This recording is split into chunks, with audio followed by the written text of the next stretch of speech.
This is Good Noticing. Hello, Ash. Oh my God, hello. Welcome back to the podcast. We have such a lineup for you guys. Is it anti-Semitic to hail Hitler? And should the Metropolitan Museum of Art be supporting such people? John Galliano is next year's Met Gala honoree, the third living designer to ever be honored. And at this time of rising anti-Semitism, is it an odd choice? Definitely. Why'd they make it? We'll get into it. Influencers.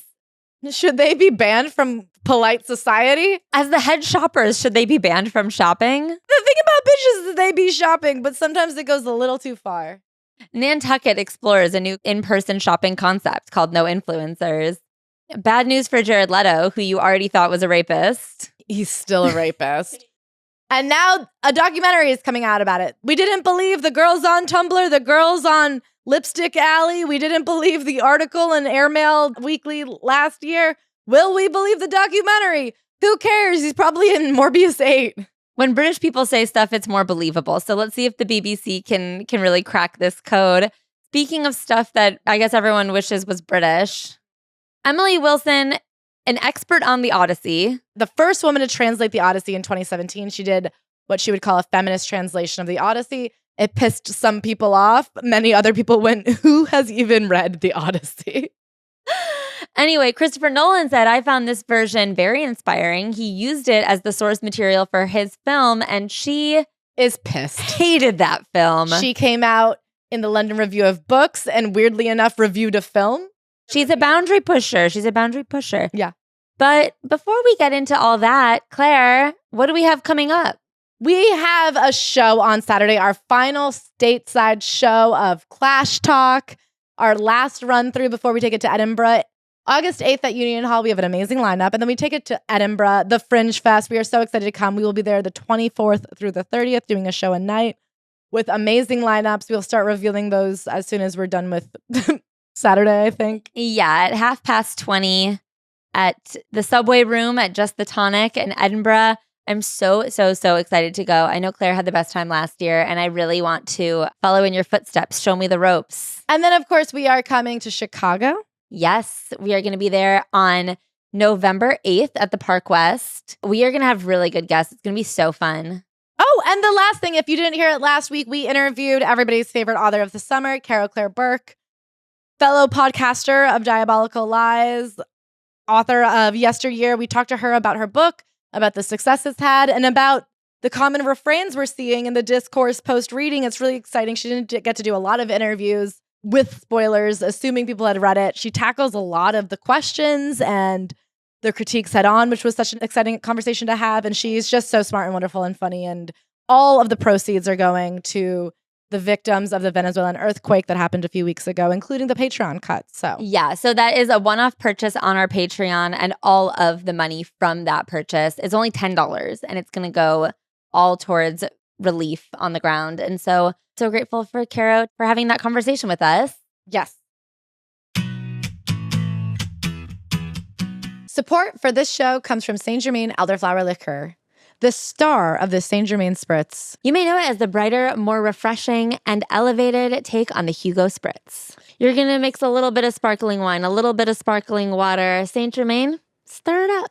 I like to just top it with anything I have on hand that's beautiful. I like a lemon, I like a lime, I like a mint sprig.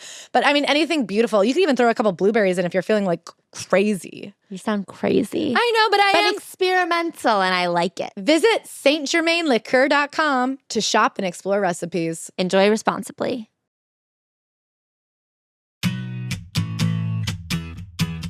Ashley, do you have any recommendations for the gang before we get going?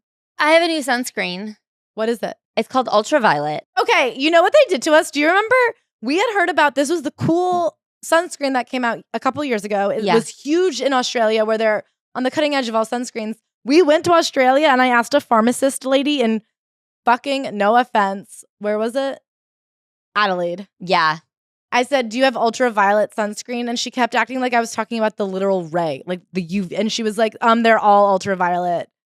And I was like, no, the brand. And she's like, that doesn't exist. It exists. Okay, but can I tell you something? It seems like it's finally stateside. Yeah, it's finally stateside. They have a product that I'm really into right now because you have concern for me and my non-reapplying ways. I've gotten really good at putting on sunscreen first thing in the morning, but then later in the day, I'm like, well, I've already got maybe some concealer on something, whatever. They have like a spray it's like a finishing spray for like reapplication later in the day that you put on over your makeup. Amazing. And so I really like that because you're always wearing makeup. I'm not always wearing makeup, but I'm, I didn't know you were ever wearing makeup. But I still like it. It just in case. I put on concealer sometimes. I had a pimple last week and no one knows about it because it was concealed and then shrouded from the sun under a finishing spray. She was just so good at the no makeup look that I've never known. I thought you were just a natural beauty. I'm really on my sprays grind. I'm doing a sealing spray. I'm doing a sunscreen spray. I'm spraying everything. Good. And I like it. Aerosols forever. Excellent. Oh, and then my second recommendation for this week, if you're in the knitting community, you know her, you love her, Chiagu needles. Sure. I accidentally bought 2 sets of the same size. Not 2 sets. I don't have changeable needles. I just have string needles. Like nunchuck needles. Yeah, nunchucks. And I accidentally got 2 of the same size one. I had knit my first sweater on a Chiagu needle. And then I had this other pair that I'd started my next top on. I'm making a sabai top for those who are curious. And then I realized I could just switch back to my Chiagu needles. I really like them so much better. Like they are just a better one. And I feel like having the comparison of the 2 like exactly next to each other, I had to switch over my current top onto other needles. And now I'm working so much faster on it. I'd gotten kind of sick of it because I didn't like the needles. And now I'm back on my like red thread, whatever the proper name for it is called. I love them. They really are. They're worth the hype. I guess I'm here to hype up hyped products. Yeah, everybody on TikTok is telling you the truth. The influencers were right. Everything that they say is true. Okay, anyway, those are my recs this week. Claire, what are your recommendations? Okay, so over the weekend I read Whistler by Ann Patchett. Ann Patchett Hive Rise. I called her the Tom Brady of publishing just because I feel like she's always in the conversation. Like who else is getting to the Super Bowl as often? I'm not saying she's always winning, but she's always there, right? Right. She is somebody who has been in the game. I read Whistler. I really, really liked it. I loved Tom Lake, which was her last book. So my recommendation is Tom Lake. I feel like Whistler was really great, and anything Ann Patchett reads is going to go down quick and easy and be beautiful, and she's very up my alley. I felt much like when I read Year of Magical Thinking. Do you know what that book's about? Oh, you did my Year of Rest and Relaxation. No. It's by Joan Didion. Oh. And it is about when her daughter and husband died in the same year. And it is a nonfiction about grief. And I didn't know that. You got tricked. I remember that. Similarly, it was a book where I was like, wow, this was a beautiful book, amazing book. Not really for me at this era in my life. I wouldn't say I'm in a phase right now that's dominated by grief, but many people are. And I think if you are, then both my Year of Magical Thinking and Whistler, I think would be really wonderful. But when you're like, this is a really great book, I could see how it would actually ruin someone's life right now. It's just like not my life right now. Yeah. But I think if you are in a similar era to me, I would recommend Tom Lake. My second recommendation is, have you ever dug for potatoes? No. Okay. It's crazy, man. Who buried them? Their own moms, I guess. They grow in the ground? You didn't know a potato grew in the ground? Like ostrich eggs? Like a radish. Radishes grow in the ground? I don't have time for this. I know sometimes you like to play dumb, but I'm not in the mood. I actually didn't really know about radishes. Do you know about carrots? Yes, I did know a lot about carrots. Okay, so you know how they are in the ground? Potatoes too? Yeah, but more. But they don't have hair. Yes, they do. Oh. So. They have. That's why I'm comparing a lot like carrot. They have like these stems with leaves that grow up tall, and then you pull them out, and they have little like roots that connect to the potatoes. But underneath even that, the bigger ones drop off and like release themselves or something. So you have to keep digging, and it really is just like digging for gold. It was the coolest thing I've ever done. It was just so fun to like find potatoes in the ground. Wow, it's really cool. Oh my God. So I'd recommend it. I don't know. I just feel like I feel like people pick berries and people pick apples, but nobody's ever rooting around for a potato. And it was so fun. Oh, and to the ferrets out there, don't store your potatoes in the ground because people will think that they were just growing that way and they might take them. Yeah. I mean, I think a ground potato is a free potato. much like a curb rug. I did a lot of things that I wouldn't recommend this weekend. Okay. And do you want to unrecommend things? Well, that's like, I feel that it sounds like I don't have a lot, but I take the recommendations really seriously. And I am doing a lot of things. They just don't, they don't all cross the border of what I think is worth. Yeah. I had a weekend where I just like wasn't really doing any recommendation activities. I guess I recommend working on I worked on a short film this weekend and I really liked it, but I also don't know that like falls in line with like recommendations, but I was there for like my whole weekend. So I didn't do any other things. Yeah. Yeah, meeting new people and working on a creative project. We recommend it. I do recommend I feel like that is a standard of our pod. I watched The Prestige by Christopher Nolan. Have you ever seen that? I haven't seen The Prestige, but I do think I would like it because I like when a magician is in a movie. Okay, you're going to fucking love The Prestige, actually. I remember it came out around the same time as Now You See Me, and I saw Now You See Me like 4 times, and The Prestige never once. Oh, wait, not The Prestige. There was another magic movie at the same time. God, where have all the magic movies gone? Yeah, we don't talk about magicians enough anymore. So, obviously, like, I liked it. I had fun. I'm not recommending it to the group. I read Whistler. I mean, I wouldn't not recommend it, but it wasn't my I would first recommend Tom Lake. Mm-hmm. Oh, my God. I had peas from the vine. Is it everything you hoped they would be? Can I say they taste a lot like frozen peas from the store? So it's really kind of kicked your craving for fresh peas and you're cool with froze now? Well, it's fun to have them fresh, but you know how, like, the first time I ever had baby spinach from a farmer's market, I went, well, this is a completely different thing. Yeah. Sometimes you have fresh fruit and you go, this changes the game entirely. Oh, I got some peaches at the farmer's market this weekend. Yeah, it's stone fruit season, bitches. Can I tell you? Awful. I mean, a fresh tomato, oh, that sucks. I will say, like, a fresh tomato from someone's garden is like candy, like you've never had. Yeah, I'd never really eaten tomato plain before until you took me to New Jersey and you said this is our culture. And how good was it? It was great, but I just never even considered such a thing. There's some things where like the fresh version is so much better. I felt for peas. It was a wonderful experience. It's not, 5 things that are worth the money.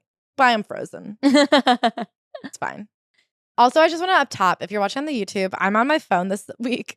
And if you're watching on the YouTube and you're freaked out because we're mirrored, you're not seeing things. There isn't a glitch on the tube. Yeah, the tube is working just fine. We switched studios and we're in an exactly mirrored studio. Uh-huh. So now I'm on the outside and Ashley's on the inside. Do you like it over there? I think so. Okay. It's hard. I feel so out of whack because I was in a different country this morning. As I was about to say, we don't have internet yet because Ashley's been fighting Verizon tooth and nail and they're out to get her. Why won't they just help me? I sound like my dad. No, you've really been like fucked over by them. It's really crazy. I don't think that I'm asking so much. You're not. You're asking for internet from the internet store. That seems like exactly what they should be capable of giving you. They sell one thing and they keep trying to sell me on another thing. It's also they keep trying to sell me like TV service, and I keep. It's also crazy because we went from 214 to 215. We are effectively 6 feet from where we used to be. If I could change something, we would have just left the Wi-Fi where it was and said it'll reach. Yeah, that's what I would. I mean, changed. if we were on a cord situation, if we were doing Ethernet cable, it still could have reached. Of course. Anyway, but if you're watching the YouTube and 1, we're switched, that's why. And 2, you see that I'm on my phone, it's because we don't have internet. So I have to use the Wi-Fi on my phone. And someday things will be different. Someday we'll be over here connected to the World Wide Web, just like you people at home. But for now, we're offline. We're off the grid. We're in a new studio. But don't worry, we are still like taking from things that happened online. Yeah. Oh, yeah. We're not off the grid in the sense that we're using 5G. We're like very much plugged in. You're holding an iPad. That's so true. If anything, we're hotspotting. We're like, yeah, we're on like devices the likes of which no one's ever known. Devices that God didn't even plan for when he invented wires. Don't bring up God. Okay, so Jean-Paul Galliano, why are we talking about him? Well, it was just announced that this year's Met Gala theme will be Jean-Paul Galliano, Horizons. Horizons approaches fashion as a form of cartography, mapping not territories but affinities, tensions, and transformations. It traces how images become ideas, ideas become material, and material becomes emotion. Yet a horizon reveals not only what lies before us, but also where we stand, and where JPG stands is firmly against the Jewish people. Well, not firmly. Oh, he's falling down a lot. And he's wishy-washy on it. You know what I mean? He hates the Jews if you catch him in a mood. But if he's up for Met Gala honorifics, he says, I've been thinking, I've been learning. What I've thought I won't tell you, what I've learned I won't tell you. But let me tell you something. that I can tell you. It's that things are a wishing and a washing. Yeah. So, And the American Defamation League said that's good enough for me. so a lot of people may be saying now in Mamdani's New York, where anti-Semitism is on the rise, one of the high cultural institutions is honoring a known, canceled, genuine, honest-to-God anti-Semite. Can I tell you something? A lot of people are not saying that. Just Claire and Ashley, formerly Claire and Hamashley over here, suddenly the only people sticking up for the Jewish people. I thought we all agreed Hitler was bad, and that's actually not true. We don't. No, agree we on didn't that. all agree, but I thought I thought popular Yes. consensus agreed. I thought in polite company we had to pretend to think. I thought we generally I thought in school we were taught Hitler was bad. But I guess we didn't go to fashion school. we didn't go to fascism school. Good one. Anyway, there's been an interesting quiet on the creek from people who are very quick to condemn Mamdani, people who are quick to condemn any critic of Israel. So should we go over who JPG is for people and what he did? Yes. Before we get into the real, I love that we're like, this deeply anti-Semitic alcoholic abuser is about to be worshipped. You know who the problem is? Greenblatt. Greenblatt's a big problem. But anyway, so Jean-Paul Galliano, if you don't know, is an enfant terrible. He came up in London. He went to that fancy fashion school. He has a teeny little mustache. He's really goofy looking, if you ask me. But he was like considered a genius right out of school. Like his master's thesis was bought by a department store. He actually had a couple of fledgling businesses that did not work before he went on to be the head of. I think he was with Givenchy. First it was Givenchy, and then he was with Dior. And that's where things really, he became like the it guy. He picked the horizon to which fashion sailed. He was the head of Dior from 1996 to 2011. He was considered like a real visionary. He took it from like a fancy fashion label to a real couture house. He had some amazing shows that people really thought he was like on top of his game. And then in 2011, he got in a bit of trouble when a video was put on the internet of him saying, I love Hitler, specifically, literally, I love Hitler and I hate Jewish people. The exact quote is, Hit me. I love Hitler. He was I screaming think I said that. He was screaming at someone who was Jewish. Yes. He said, I love Hitler. People like you would be dead. Your mothers, your forefathers would all be fucking gassed. Yeah, so that video went viral in February of 2011. However, interestingly enough, it was not his only anti-Semitic outrage, which I think is important. Yeah, that is important. Because can I say, I it actually is- thought that was his only anti-Semitic outrage. And to me, I feel like the combination of words here really is enough that I feel like to say that out loud. Like, I don't know. I get drunk and I say crazy shit. I feel like there is a truth of like, well, what's in your heart? And these things don't just come out of nowhere. Like, no, this was not, he said something problematic. He didn't understand the implications. He doesn't understand that we live in a racist society or like, you know what I mean? Your forefathers would all be gassed. That means you think that and wish it. Like, that's just not something you say jokingly. Yeah, so. And I'm a comedian. It was just because another woman was speaking. A woman was speaking at this bar called La Perle in Paris. And he said, your voice is annoying me. You're speaking too loudly. Dirty Jew face. You should be dead. Shut your mouth, dirty bitch. I cannot stand your dirty whore voice. And then said to her boyfriend, fucking Asian bastard, I'll kill you. Oh, God. You're so ugly. I can't bear looking at you. You're wearing cheap boots, cheap thigh boots. You've got no hair. Your eyebrows are ugly. You're ugly. You're nothing but a whore. And then he let her go, stood up, struck a rock star-like pose, and proudly declared in a posh English accent, I am the designer, John Galliano. Oh, so just in case you thought someone else said it. This sounds like something you would do when you're like an evil villain who's like Gru would do. And then the minions would be like, oh no. But like in order to be like, okay, I'm going to ruin that guy's life. I'm going to like use Hopper's technology to go in his body, say something psychotic at the bar and then go, and it's me. Yeah, I do. I mean, so I'm pulling this quote from, her name is Dana Thomas. She wrote a book called Gods and Kings, The Rise and Fall of Alexander McQueen and John Galliano. And I, in addition to reading a lot of the articles, read her Substack about this, where she predicted that this is something that both Anna Wintour and Andrew Bolton, who is the incumbent head curator at the Anna Wintour Costume Center at the Met, have been angling for quite some time. So that quote I just pulled that ended with him striking a pose and saying, "I am the designer John Galliano," that comes from page 1 of her book about the rise and fall of John Galliano. And she is obviously like an expert in this field. She has studied it. And something very interesting that she brings up is that this run of trying to rehab his image, and for some reason their dream and goal, like for some reason they're obsessed with getting him his own retrospective while he's alive, which is a high honor. As Ashley said, only 2 other designers have ever had that honor while they were alive. She's like, they've been at this for 2 full years now, since 2024, when they came out with a documentary called High and Low John Galliano. So this documentary, which premiered in September 2023, it kind of came out in 2024. When it came out, she reported that Anna Wintour herself had been shopping it around to like Oscar-winning directors, that this was supposed to be the beginning of John Galliano's comeback and the sanitization of his image. And something she wanted to remark specifically is that actually there was not just this one outburst. There was already 2 outbursts that had already happened, once in December and once in October the year before, all of which were at this same bar, La Pearl, all anti-Semitic specifically in nature. They just weren't filmed. It wasn't until this third one where the filming took place that it finally broke containment and he was fired and there was consequences. But when he was asked to explain why he doesn't apologize for these outbursts on the documentary, he goes, "Oh, this is the first I'm actually even hearing of it." He claims he didn't even know. Wait, hold on. His explanation was, "Oh, I don't know, I did that." He was charged with a hate crime, like officially by... No. He said he doesn't officially apologize for the other 2. He apologized for the one that was caught on camera. Okay. At this documentary screening with the director, somebody in the audience said, "Hey, so there was actually 2 other events that people have come up and spoken about now that it's like been discussed publicly since the hate crime.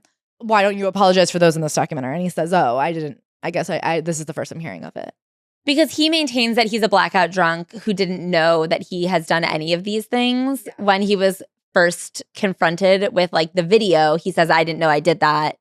So now I guess he's maintaining that position for the other 2, which goes back again to my point that if that's what you say when you're blackout drunk, that is what you think. I mean, if you say it 3 times.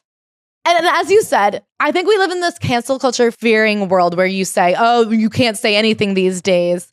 Oh, all I said was like, that's a pretty skirt and now I'm a sexual harasser, blah, blah, blah, blah." I think point to the boomer. Point to the man who fought in World War II and said, "Do you think someone should be allowed to scream, 'I love Hitler'?" That feels also, to me like point blank hate crime, no? And the problem is, I feel like cancel culture all comes down to this weird thing where there are people who don't care about anything. This idea that like you can't say anything anymore because then you'll get like a barrage of tweets at you and then go on to be honored at the Costume Institute. Like, well, that's who even cares? Can I also joke, like, the idea of cancel culture is, oh, these people are mad at you online, then try him at trial. He was, by the way, tried and found and convicted of a hate crime, right? Do you want to tell them about it? So he was officially tried and convicted of a hate crime in France. Yeah, where you're not allowed to say things like that. You're not allowed to say things like that. And he was charged, I think it was just fines. Okay. But he was charged, and then he was fired from his position at Dior. So in his return to public life after his ousting in 2011, Anna Wintour was firmly on his side the entire time. She was the first person to wear a Galliano dress when he was still largely considered persona non grata. He became the creative director of Maison Margiela in 2014. So all in all, he spent, 3 years unemployed, and most of that time he was in court anyway. Yeah, so he got a nice little break when you think about it. So he's been at Margiela. I mean, recently, 2 years ago, he had a collection there that was like this like doll makeup, doll face Victorian collection that was widely beloved. He is back at Dior, sitting front row, watching their new fashion shows. So he has been welcomed back into the Dior family, even though he doesn't have a job there. But he's no longer some exile. I mean, people don't really talk about this anymore. People don't really talk about these Kim incidents Kardashian at all. and Zendaya wore Galliano to the Met Gala the year before and last year. They were going to try to have him actually be the Met Gala theme of 2024, but they quietly undid it after the 2023 Hamas attacks in the October 7th. Wow. They wanted to do it in 2024, but obviously it was too soon. Too soon. But they're Hashtag too soon to have a raging anti-Semite celebrated here. They go, well, what was happening up at Columbia with the protesters? I'm like, it's so funny that the protesters are the problem and not the actual anti-Semitic man. Anyway, he is now engaging in a 2-year collab with Zara they've just announced where he's going to reimagine the Zara archive, which Zara archive, listen, if you're not offended by I Love Hitler, be offended by the phrase the Zara archive. Like, I get it. The fashion fascists don't care about Jewish people, but at the very least care about your own work. What do you mean the Zara archives? Sources are saying, comes from this woman, Dana Thomas's Substack, that apparently Zara will underwrite the upcoming Met Gala, which really makes sense. And if there's one fucking thing that Anna Wintour knows how to do, it's how to position her friends and get things paid for. She will go, there's no low she won't stoop to get her goddamn party paid for. So before we move on to the questions that this raises, the implications, the party of it all, I have one final accusation of anti-Semitism to John Galliano. This woman, Lauren London, who was one of the PR girls from that famous New York Magazine PR girl cover from the 90s. Do you remember that? Yeah. The one where they all had Blackberries. This girl actually might have hit somebody with a car. I don't know. She was one of or she might have gotten fired for being a bit racist. I don't know. But right. She was still at a spa. She said this on Instagram. This news is very upsetting to me. Galliano did not just make anti-Semitic comments. He is an anti-Semite. A crazy talented designer, but a vile human who does not deserve forgiveness. In 2019, I witnessed one of his rants. 2019. Keep in mind, at this point, he was already forgiven. 5 years into Margiela. This time at the Henri Chenot Spa in Murano, where there is no alcohol to blame, no drugs, not even sugar or caffeine. Okay, of note, I think an addict can work around a spa rule. And why are we cutting caffeine from spas? Some people find it relaxing. Galliano was sober, and this was 8 years after his despicable rant that got him fired from Dior. My friend was on the phone with her daughter speaking English. Then she switched languages and started speaking Hebrew. The minute Galliano heard Hebrew, he started screaming Merry Christmas, over and over, on repeat until my friend hung up the phone. It was July. When my friend asked him if he had a problem with Hebrew, he promptly and very unapologetically responded that he did. That's crazy, man.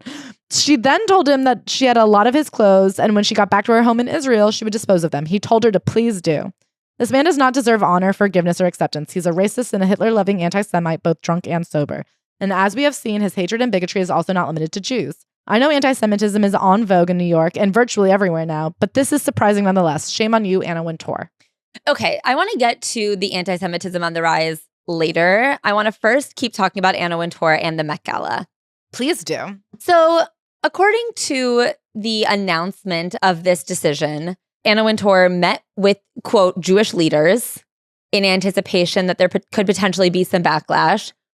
What the fuck does that mean? Dude, I have to say, everybody in that room, shame on you. I love that she hosted a dinner party and she was like, okay, I'll scratch your back if you scratch mine. What was the conversation? Guess what? John Galliano was there and they were like, he really did seem sorry. And I'm like, yeah, I guess I'd be sorry too if I had a fucking Met Gala. I want to get to that rabbi's quote later. Sure. I want to talk about, first of all, if you have to go to say, as my token Jew, is this okay? Then you know it's Actually, wrong. there was 6 of them. As my group of tokens. Yeah. If you have to gather a committee of Jews to say, is this offensive to the Jews? The gathering of 6 Jews is actually, Well, can I say the joke is these are some pretty top dogs. Yeah. This is not you, Hamashli. This is these are real Jewish people. If you don't have one Hamas Jew in the room, you didn't get a representative sample. Do you know what I mean? It is so preposterous to be like, if you're offended, I actually asked Jews. Yeah. Second of all, I want to say... Not just she, by the way. John Galliano was in the room being like, please, really, you're mad at me? He is... Let me tell you, that is not a face of a sober man. He is bloated. Maybe he has so much cortisol because he's stressed about it. I'd be stressed too. I'd be stressed about it. Rabbi Rick Jacobs, president of the Union for Reform Judaism in North America, who was amongst those at the meeting in May, said Galliano impressed him. He said... The word I come back to is sincerity, Jacob said. He was open, he looked right at us and spoke in a clear way, not as if he had memorized talking points. Oh, that's what it... Okay. It's so funny to think you have to memorize the idea that, what you did was wrong. I guess to me... This isn't a language. This isn't your French AP exam. There's nothing to memorize. Also, what actions? Do you know what I can give a real convincing apology. Actually, that's not true. I'm really bad at apologizing. However, I do feel if your career is on the line, people can give a hearty apology for pretty much fucking anything. It's now been 15 years since the filmed anti-Semitic incident, not since all of his anti-Semitic incidents. But what has he done at any point to like prove he gives one flying fuck about the Jewish community? It's so crazy to think, or like the Asian community or any other community. Do you know what I mean? Like this idea that he like seems sorry. He seems sorry in that dinner he hosted to see if he could get his party. He's had 15 years to like show some form of remorse and like not a lick of it. And I find that so preposterous that like this idea that we will allow men to do anything. It's one thing when we talk, this is what I wanted to talk about with cancel culture. Sure, please. When it comes to cancel culture, people will sit here and say like, okay, but they're sorry. Okay, but they're sorry. It's like not that hard to show that you're sorry. It's especially as a rich person, like put money on something. Do something that like makes you seem a little bit sorry. And second of all, I don't know what level of forgiveness is required when people are at like the highest level of a career that everyone wants. Like why do you get to be the designer of Margiela? Or like the creative director at Margiela. Like I'm not saying you should be completely unemployable for the rest of your life and you have to like spend the rest of your life like in servitude. But I am saying, why do you get to go back to this like high level, deeply coveted position? You are certainly not the only person in the world that knows what to do with a shoe. Okay, more than that, even for me, I understand the selfishness of wanting to return to your old life. Like if you've been on the top, I get the instinct to try and scramble to get back there. My question for Anna Wintour is like, how important is a slip dress? You know what I mean? How important is it to cut something on a bias that you're like, we must forgive him. The world won't have dresses otherwise. Yeah. Yeah, we will. It's okay. He's had 30 years. He had a really good run. I want to talk about this statement from the Met Gala or like in the announcement where they say his career isn't defined by a single moment, something he will live with for the rest of his life, but the exhibition won't shy away from any of the darkness. Single moment being the filmed incident of anti-Semitism. I guess I do think his career should be heavily defined by that. It was crazy. That's like a crazy thing to do. Also, Noah, okay, I know this is the least of it, but something about going, it's me, fashion designer John Galliano. Like, this is how he wants to be known. Do you know what I mean? Yes. He's not some like weird little troll in the basement, like leaving anonymous comments. He's like signing it. You know what I mean? He's graffitiing it, more or less. Yeah. I saw an interesting comment about how this is a museum and museums need to preserve all of incidents, both positive and negative. So it actually makes sense to include the repercussions and the effects of his like good moments and his bad moments. Can I actually read this quote from Bolton? Yeah. The incumbent curator of the Anna Wintour Costume Center. He says, I completely understand why timing might feel particularly difficult now, given the alarming rise of hate. No note of genocide. People are so, I know that people are mad that they're doing to get to genocide next. Well, it's also so funny to be like, I know that they're winning a whole new plot of land. And that's a tough time to be heralding their biggest hater. Okay, sorry. But I do feel it makes the current questions more urgent, not less. For me, the larger question is not whether artistic behavior excuses transgression, but how to hold artistic achievement and ethical accountability together without allowing one to erase the other. And at a moment of heightened division, I feel the museum and myself have a real responsibility to confront these issues. Avoiding his work doesn't remove his influence on fashion or solve the ethical questions around it. Our responsibility is neither to celebrate uncritically nor avoid that difficult history, but establish the record honestly, provide context, and create the conditions for visitor to make informed judgments. So here's the thing that I want to talk about in this exact instance, because it's a reasonable quote. It's a reasonable sentiment. For a dead guy. But also the Met Gala as an event, as like a highly publicized party, is an uncritical celebration. And in a commercial world where there are trickle-down houses, like where there is so much commerce at play, to highlight and give just like a giant, this is the largest red carpet in the world. Right. This is the largest fashion event in the world. To feature one single man and basically give him a free runway show with all the biggest celebrities in the world when he's actively profiting off of his own name and brands. It's weird. It's like making the Super Bowl in honor of Putin and being like, yeah, but he's done some good too. You know what I mean? I don't know. I was going to say who's like, it'd be like a Michael Vick themed Super Bowl. Yeah. Like it really is like sure, he's done some bad things. You don't have to take away his like stats. Like all of the yards he ran, he did run those yards, but that doesn't mean we have to like have a Michael Vick themed Super Bowl. Sure. Or like, who's the whatever? I guess I can't think of a second bad guy in the whole world. This is not a critical exploration of politics and fashion. This is a party celebrating John Galliano. And even if in the corner there's a little footnote that says BTW, raging anti-Semite.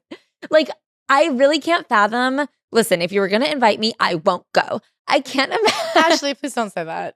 Yes, we would. I can't imagine. You wouldn't go? Can I say it? No, for this one, I really can't fathom going and being like the thing that Can I go? Yeah, you can go. I really, it's like pretty despicable to like be on a red carpet, just being like, just don't look in the direction of what this person stands for. Only look at the thing they sewed that one time. It's also so funny to be like, he doesn't even really stand for it. He just thinks it. Yeah. He just thinks and screams it. It's so preposterous to act like this is standard museum curation that highlights the truths of history. That's not what this is. This is the Costume Institute that celebrates design and like celebrates designers. And what is your plan for within the exhibit to have like mentions of his highs and lows? Like, are you going to include the ugly boots that the Asian guy was wearing? The Rabbi Joshua Davidson of Temple Emmanuel, the 180-year-old synagogue just a few blocks south of the Met, said, what we had said to them is it would be powerful, poignant, and productive if they were able to leverage it as an opportunity to teach about the reality of anti-Semitism and somehow wrap into the exhibition the importance of fighting back and the dangers of anti-Semitism in this moment. You loser shill. They are not going to make this like a parade for Anti-Semitism Awareness Month. I guess I find it so disgusting because this New York Times article opens with like how scary it is to be in Mamdani's New York right now.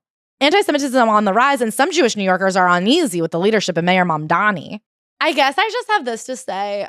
It feels really disgusting the way that they are poignantly forgiving a genuine anti-Semite who is in popular culture and celebrate him as a way to like isolate the only thing that matters, which is Israel. This man has endangered Jewish people. This man has assaulted and accosted multiple Jewish people on multiple times, invoked a Holocaust against them, and celebrated like the number one oppressor since pharaohs, I guess, this last 100 years.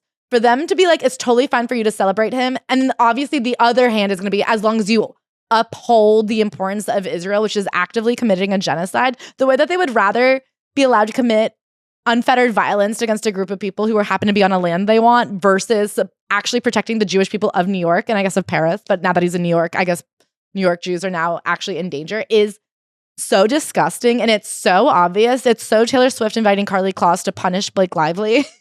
It's using forgiveness as punishment.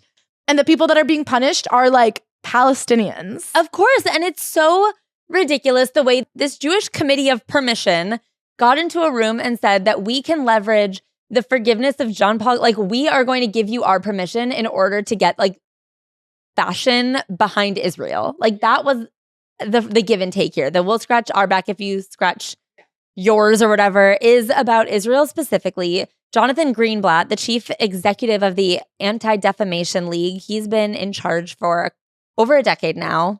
They've really sold themselves out of what their one true only priority of the Anti-Defamation League is Israel. Because literally, they have now come out in defense of a man who hailed Hitler. Elon Musk did a Hitler salute to see if he could get away with it. Turns out he can because he was next to Trump. He is now actually forgiving a genuine anti-Semite. His whole job is to hate these guys. He loves this one. He's going to his party.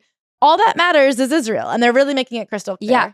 He says, we believe John Galliano has genuinely worked through the issues that led to his anti-Semitic outburst years ago in Paris, and we have long since accepted his apology. His efforts to repair— We have long since? Did you get that memo, Ashley? Let me be on the committee. Did your synagogue in Northbrook get the letter, the notarized letter in the mail that apparently, as a community, you guys are totally cool with what John Galliano did? I also think this wording is so phenomenal. The issues that led to his anti-Semitic outburst, as if this is like actually about alcoholism and not his anti-Semitism. The issues that led to his anti-Semitic outburst are his blatant anti-Semitism. Anyway, his efforts to repair the damage his words caused and to learn from that incident should be applauded. Show me the efforts. Also, what efforts should be applauded? I think we can live in a world, and obviously you and I live in this world where I do believe that people can grow and apologize and forgive. And if you don't, I do believe that people can make mistakes and learn and change. That being said, I don't think like the people you've hurt most need to like applaud you. Meanwhile, the ADL has recently put out its 2025 anti-Semitism report. It's worse reporting, than ever. Of course, no, it's actually not worse than ever. We're actually down a little bit. However, it's still the third highest year of anti-Semitic incidents on record. You'll never believe when anti-Semitic incidents skyrocketed. It's when they changed the definition of anti-Semitism to include any anti-Israel sentiment. It's very influencers being like, actually, is code word for woman. And so they actually do fully disclose that 45% of reported incidents are Israel related. So you can cut the number in half in terms of anti-Semitic incidents. But I think there was a really interesting piece that ran recently in Jewish Currents that applies really fascinatingly to this situation about the American Jewish establishment and the way that they have sold themselves to the Republican Party.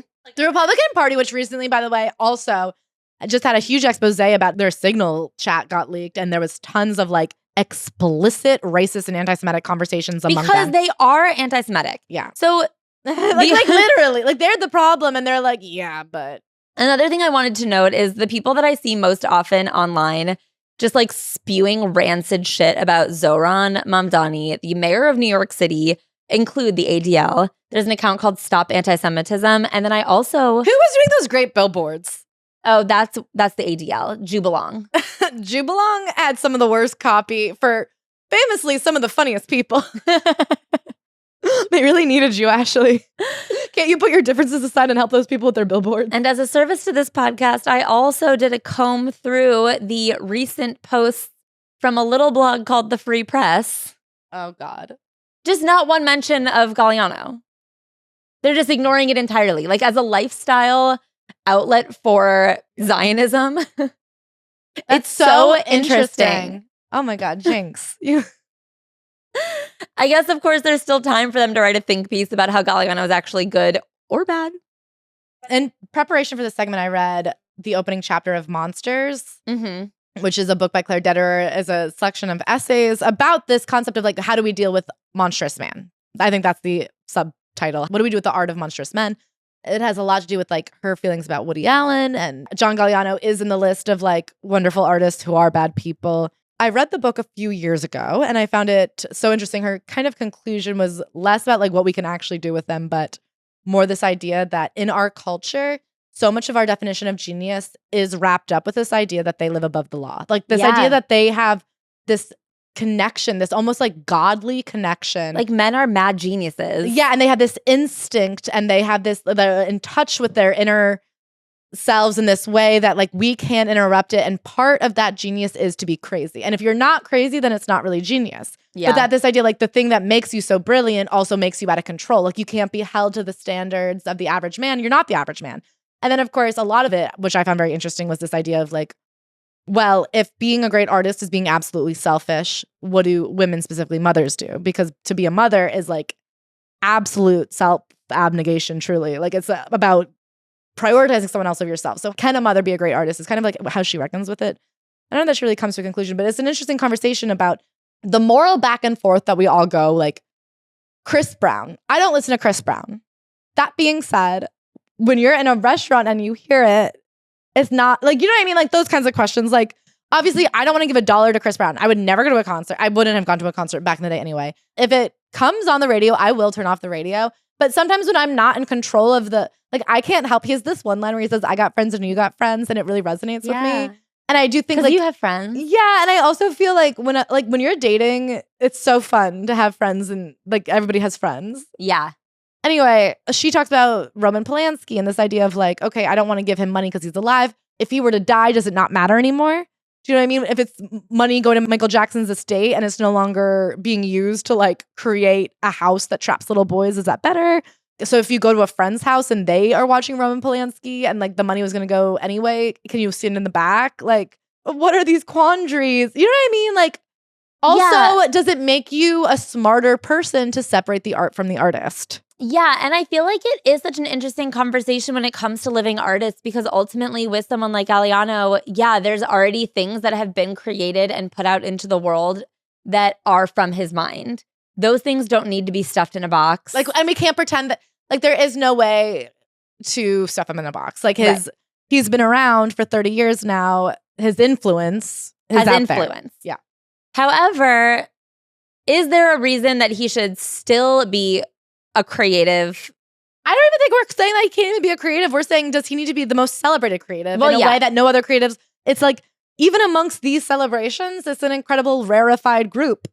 And then the other thing is, not to disparage fashion, but is it that important? Dude, I always say. Is what he's done that important? Is anything that fucking important? Anyway, so I want to go back to this piece from Jewish Currents about the American Defamation League and the way that it started their original mission, which was very hand in hand with democracy. Like, the original mission of the ADL was, in a 1948 speech, the ADL's chairman, Meyer Steinbrink, said, "As Jewish agencies, we should be concerned not so much with protecting the position of the Jews as with expanding the business of democracy so that all who live in America shall enjoy equal rights, obligations, and opportunities which America offers." And for a period of time, the mission of the ADL was explicitly in line with democracy and with other civil rights causes. That's kind of the exact opposite of what they're doing right now. What was that phrase that we're like, when we said never again, we meant for anyone? Exactly. And then do you remember, I believe it was the Jewish Museum in LA posted that. Never again means never for anyone. And they had to take it down. Right. Because to say that nobody should be genocided, holocausted was like an attack, was a Jewish attack, which is never a good look. Yes. Their mission explicitly was, like, with the civil rights movement to afford freedom and liberties for everyone so that if everyone is free, Jewish people are safe. If no one's being discriminated against for their race or religion, then the Jewish people are not being discriminated against for their race and religion. This came in direct contradiction with, like, changes in politics after the 1967 war in Israel. That's when Palestinians were first, like, heavily segregated into Gaza, into the West Bank. It was much more violent. It was much more dangerous.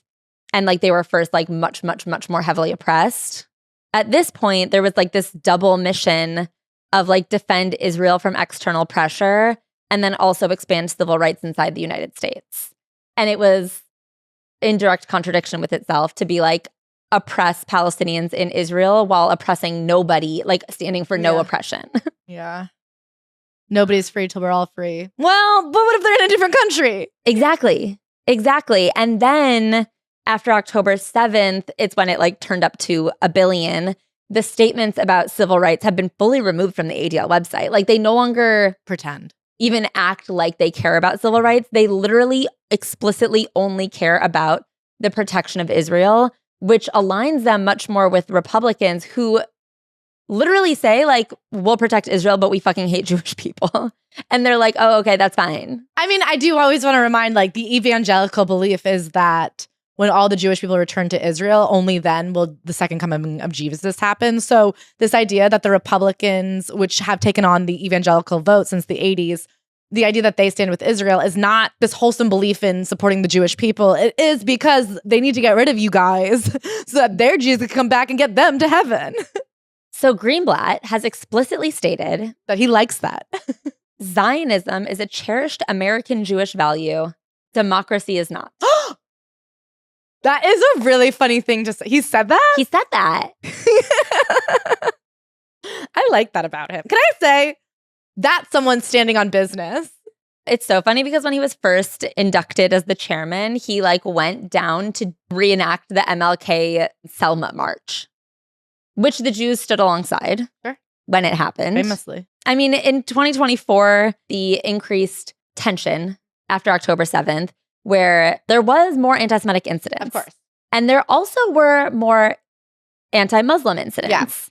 Yeah. Islamophobic. There were a lot of Islamophobic incidents, as there were a lot of anti-Semitic incidents. They were being conflated by a number of sources for obvious reasons. And Greenblatt said in March 2024, to assert that these two issues are of the same magnitude right now or of the same urgency is to minimize anti-Semitism. It's to silence Jews. I just feel like if we're minimizing anti-Semitism, it's by celebrating a known anti-Semite. Right. Like, of all the things to minimize it.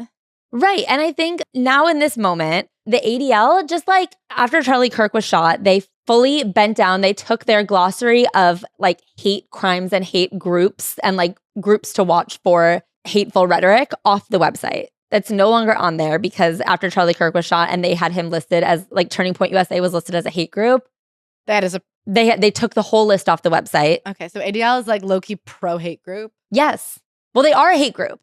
Yeah. Well, They've become a hate group because now they are out here saying like extremely violent things about Muslim people. They're extremely hateful and stoking like very dangerous and hateful rhetoric towards like Zohran specifically, but like all Muslims. The way that they separate the Jewish issues from any other minority group's issues is only isolating the Jewish people further. And they think that they can like, you know, hide under the big fat skirt of MAGA, but they're going to kill us. who? Not me. I'm going to be at the Met Gala. I'm going to be at the Met Gala. I'm safe. John Galliano said he'll save me. And so now to sit here and like, it's one thing. Listen, I can forgive siding with Christian nationalists, but to explicitly celebrate an anti-Semite, it's like, you're not even a hate group anymore. You're just a propaganda arm of the Israeli American military. Yes. And it's so embarrassing to like, you're so embarrassing. There are children dying all over the place. And you're just going to sit here and be like, I get to go to the party. I'm going to be the prettiest girl at the anti-Semite party. The prettiest Jewish girl at the anti-Semite. Guess what? There's going to be an open bar there and he's not going to like when he turns around and sees you.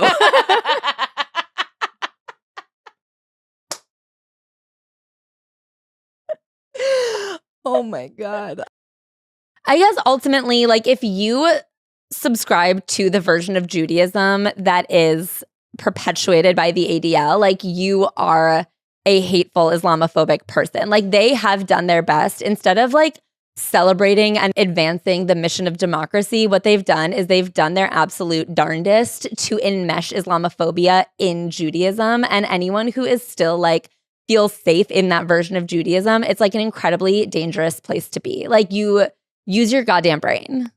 Okay, so not to bring it back to the Met Gala, sorry. I know you love to bring things to Israel. So anyway, it's Israel. You sure do end up there conversationally a lot. Burn it down. Just kidding. Don't burn it. It has to stay nice because there's got to be homes for the Palestinians when they get back. I want to bring up this quote from Bolton that I had already quoted, but for me, the larger question is not whether artistic behavior excuses transgression, but how to hold artistic achievement and ethical accountability together without allowing one to erase the other. Okay, I'm really interested in the statement. This year's Met Gala is a conversation. Well, okay. My question for you is, one, how could they have that conversation in your mind?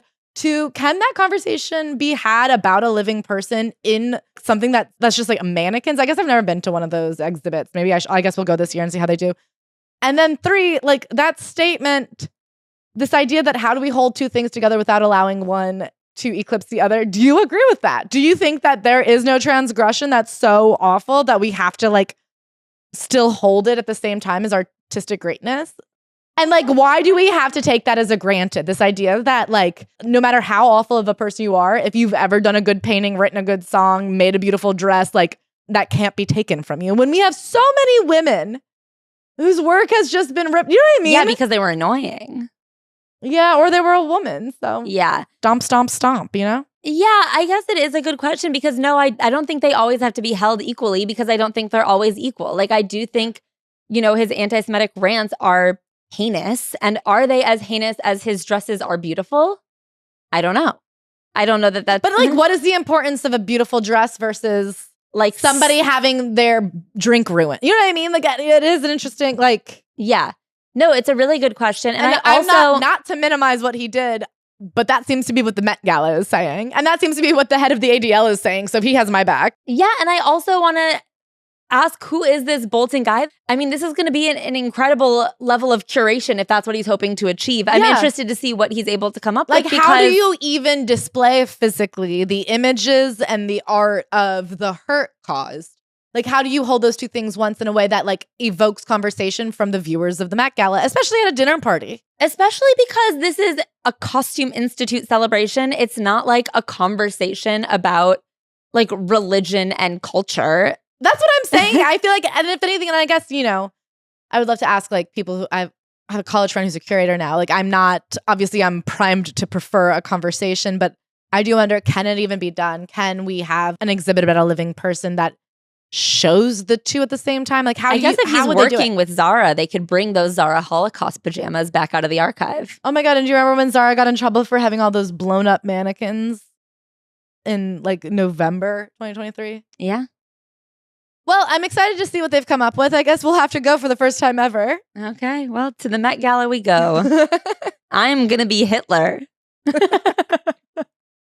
I guess by being a Mashley, you are like a contemporary reimagining of. You know what I mean? You know how they always look into the archives. You're the Zara archive that we've brought back. Anyway, wow, I can't believe that was segment 1. 3 more to go. Buckle up. This is advertiser content from Saint Germain. I have one goal this summer. What is it? To relax and have fun with my friends. Oh my gosh, I hope I'm one of the friends. I'd love to partake. That's kind of my goal too. My goal is to make everywhere I go feel like the French Riviera. And I don't need to go all the way to the French Riviera to enjoy myself and have a nice cocktail. I'm staying right here and I'm doing it with you. Imagine this. We're outdoors. Yes. The sun is shining, but we're protected under a sweet little umbrella. My skin is safe. In our hand, we've got a Saint Germain Spritz. The Saint Germain Spritz is a lighter, brighter take on the Hugo Spritz, perfect for having a light, bright, breezy time with your best pals. To make the Spritz, you're going to want to mix sparkling wine and water with Saint Germain and stir. And then garnish with a squeeze of lime and a sprig of mint. That sounds like the perfect way to kick back and enjoy myself. It's sunshine in a bottle. And you know what else is an awesome bonus? It's the most beautiful bottle. It's not just delicious, but it's decor.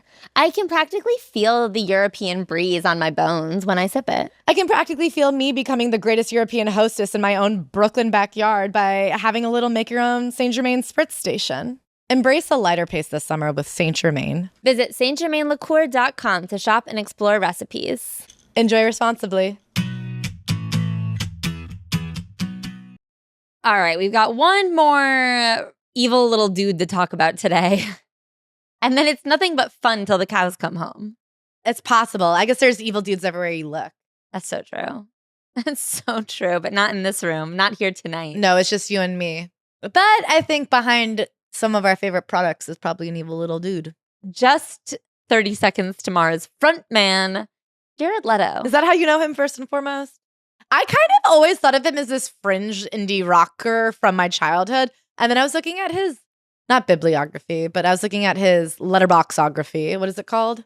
His IMBD. Filmography. His filmography. And I said, wow, he's had quite the works. Should I name some things you may know him from? Jared Leto. First of all, he's an Academy Award winner and a Golden Globe winner. What did he win for? A Dallas Buyers Club. But you may also know him from Mr. Nobody, Suicide Squad, Morbius. He was also in Tron. House of Gucci, the movie everyone heard about, but nobody saw. Yeah, but one thing about Lady Gaga, she can promote the hell out of a film. He was also in Requiem for a Dream, American Psycho, Girl Interrupted, Fight Club. So he had a real moment back then. And then he was in 30 Seconds to Mars, and then he was back in the Dallas Buyers Club. So he's always around. Plus, did you know him well from 30 Seconds to Mars? That's a band title I've always heard of, but I don't know that I could sing a song. Yeah, that's how I feel. Okay. I do, in fact, know that song. Okay. I'm not going to play it for you guys, though, because I don't want you to hear it in your heads and then get an itch in your heads. That being said, if you must listen, definitely listen on Spotify, who pays artists barely fractions of a penny. It's the least egregious way to pay an artist that you hate. The most egregious way to steal. Anyway, so Jared Leto, movie star, music star, long time and well-known pervert. Yeah, there's been a lot of allegations of deeply pervy behavior since the 2000s, early 2000s. Yeah, I remember it definitely coming into question. Even when he was up for an Oscar, there was conversation about, but like, isn't he a freak? And nobody really acknowledged it. I feel in the last year or so, hasn't it come under question if he is in fact actually a cult leader? So I want to say beyond freak. Yeah. Pedophile. Pedophile. That's what you mean by freak, right? Sorry, yeah, pedophile. Because over here in Brooklyn, being a freak is A-okay. And if anything, you're not a freak. That's freakier, baby. Yeah, since the 2000s, it has been well known that he has a proclivity for teenage girls, that he would get their numbers. He was very flagrant about it. He would call them up. He would have sex with them. He would ask them sexual questions. He would reveal himself to them. There's been reports now of like parties. But I mean, long live on Tumblr and then on Lipstick Alley on the old like tea. They didn't call it tea back then, but on the old like gossip blogs.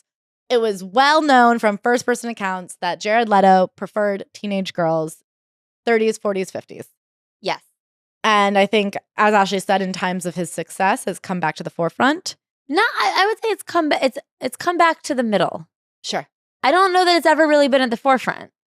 2025, Airmail Weekly did an article where they talked to 10 different girls who talked about the ways in which he assaulted them or he harassed them or he came on to them when they were teens. And if not teens, 18, 19.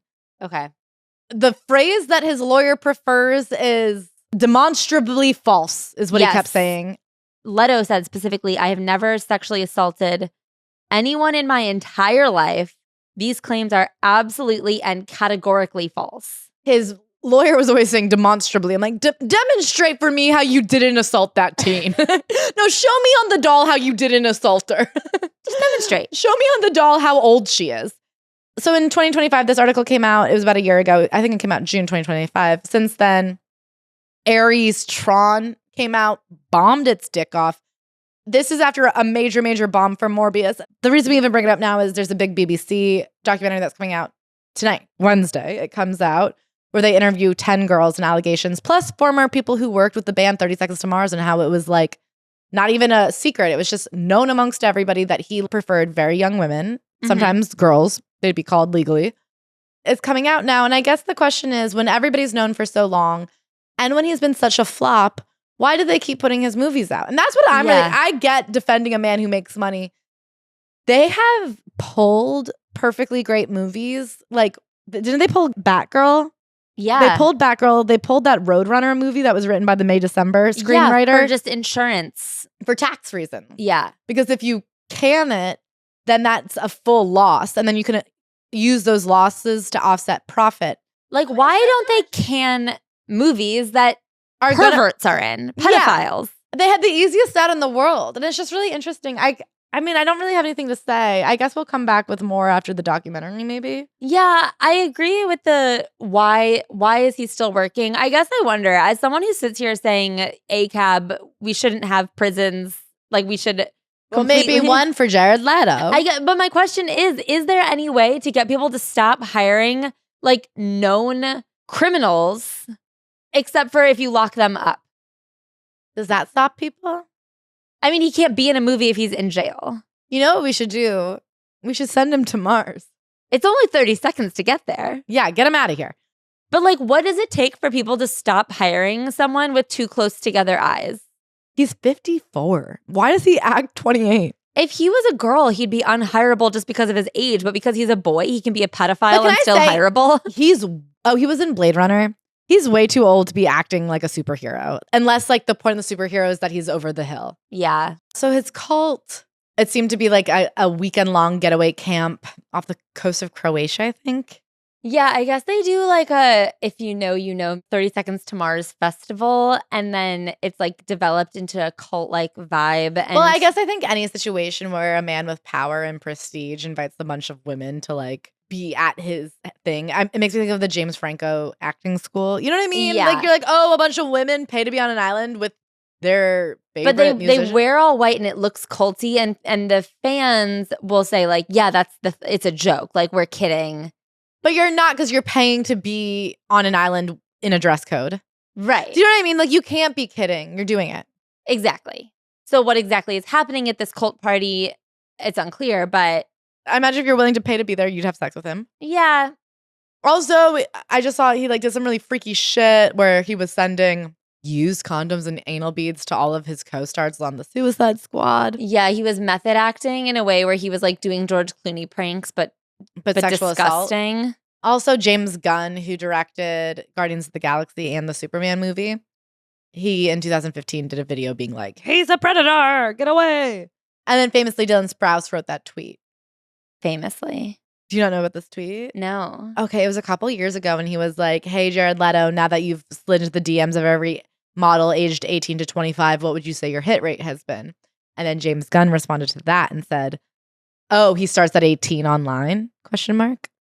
Anyway, I'm interested to see what this documentary does. I guess the question is, what is there to be done if not legal action? Like, is it just going to stir the conversation up for another year? Yeah, because unfortunately, it's demonstrably false, his lawyer says. I do think people should keep talking about it. I'm not saying this documentary shouldn't be happening. I guess if in order to remind people that someone is a predator, you have to make a documentary about it every year, then like that's what it takes. But what will it take? The Jersey boys and girls, boys assault teenagers, girls hate movies. So Emily Wilson, the translator of a recent edition of the Odyssey, the first version that was translated by a woman and with a more feminist bent, kind of a closer eye on the female characters who in male translations were largely written off or written as like very supporting, typical degradation of women tropes. She looked at the women with a much more nuanced eye and wrote them into the story more fully. And this is the version of the Odyssey that Christopher Nolan cites as his source material for his recent film, The Odyssey. Maybe you've heard of it. So Emily Wilson saw Christopher Nolan's film, The Odyssey, and she had some choice words for the project. Mm-hmm. Her words were, sucks. Yeah. She really hated it, except for the fact that it, she said, could potentially make more people interested in Greek mythology and literature, and that it got people to the movies, which, can I say, true. So some of her big qualms is that obviously Nolan is a bad writer, which I think is, if not for sure, you can't say it's not debatable. Yeah, I would say I didn't walk out of that movie going, but the dialogue was masterful. Yeah, and I feel like that's true of all of his movies. The dialogue's always a bit corny. It's always about men. There's a lot of avenging a lost wife or some shit. There's always a dead wife. Here's what I want to say personally about the Nolan doesn't write female characters critique. Yes. My feeling about it is that's fine. Yeah. And I'm not saying everybody, like, I'm not saying every woman has to feel the way I feel, but I will say as like an alternative thing, I don't need to feel represented as a woman on a screen to enjoy a movie. I can enjoy a movie about men. I get that these women are like secondary characters. I guess I don't really want to watch Nolan write a woman. I don't think he has it in him. I don't think he gets it. When a movie sets out to like share a woman's experience, I want it to be right, but I don't think that needs to be the core truth of every movie or the core purpose of every movie. And I can still find enjoyment as a fellow human being and person who likes to be in air conditioning. Yeah, I guess I think that there can be space between illuminating dive into the depth of womanhood and like straight up disparaging or like degrading women. You know what I mean? And there have been depictions of women where I've said, well, this was disrespectful. Yes. And I don't think he does that. I don't think he really like gets into it the way that, I would consider a girl's movie. But I don't think that he's doing something heinous either. Mm-hmm. Okay, I find it funny because she opens up what I find to be a kind of pedantic and boring review with being like, by the way, your criticism of him is wrong. She's like, anyone who doesn't like the fact that he used like English and British and old time, like, yeah, that's what actually Homer's Odyssey is. It's told 300 years after the fact. And so he uses many different dialects and he puts in things that would not have been contemporary. And I mean, she talks about the way that when people are pissed off that Tom Holland's character says dad, she's like, dad is as close of a translation. Like, father is also not correct. She's like, the real problem is that the script is bad. Yeah. And I was like, fair enough. That's very funny. But it is funny to be like, this movie sucks, but not for the reason you think, for a new, different reason that I came up with. Yeah. Well, she's a genius. But she also gets into the incongruous morality throughout this film. That's her big beef with it. Yes. So her first big thing is the race-neutral casting of Nolan's Odyssey was inevitably deplored in some quarters. She says, I liked it, but the problem is that they all play versions of the black best friend whose only role in drama is to provide aid to the white protagonist. And, she's not wrong. The race-neutral casting did upset a lot of people who are racist, but ultimately it wasn't necessarily particularly progressive. Yeah, I feel like I've seen this debated both ways. I don't know that the characters would have been written different. Like, I don't know. I think there was a lot of supporting. There was kind of like one main guy. Yeah. Yeah, there just really is a main character. I guess of all of the main characters, they were all white. Because I wouldn't say like the women on the islands were given these incredible backstories. Like everybody kind of existed within this movie to push Odysseus forward. Right. And I think a lot of people feel that Anne Hathaway's character was flattened. Yes. So it's kind of like, yeah, I guess a bigger criticism would be that every character is flattened, including Odysseus. Odysseus. I mean, she definitely next gets to the fact that his character really kind of took the meat out of Odysseus. Yeah, like the movie itself is flat, is her ultimate thing. Yeah. So it's funny to be like, and you don't even get credit for this. Right. So then she moves on to the fact that Odysseus's character, he really like kind of gutted him. He didn't have like the cleverness and the intelligence and the nuance that Odysseus is meant to have. And this I agreed with. I think she made her arguments really well in this piece. Mm-hmm. I feel like if that's what you were looking for from Odysseus, it definitely wasn't in this movie. A couple of the things I disagree with her on, though, is this idea of how we're supposed to see violence as bad, because obviously that's what Odysseus, he feels so guilty, he broke Zeus's law, but then yet we don't see it when he's toppling Troy. We don't see it when he's killing the giant, the one-eyed giant. And I'm like, I guess, I don't think I'm the most empathetic person in the world, and I thought very specifically seeing Zendaya's face as a girl in the pillaged Troy was him realizing what he had done wrong. I thought there was a sense to me in the audience of like when he killed that big giant or when he blinds that giant of being like, well, you didn't need to do all that. You're the one who showed up. I guess this idea that like sometimes violence bad, sometimes violence good. I was like, I don't know. I felt that there was always a question of it until that end scene where he's like killing all the suitors. That obviously was like supposed to be seen as pretty badass. And I feel like it does read as badass. But I feel like when they're sailing away from that Cyclops who's been blinded and he has that line like, would you talk to a fly? Like, I don't know. I thought that there was this sense of like, oh, he did kind of just show up in this guy's house and kill him for no reason.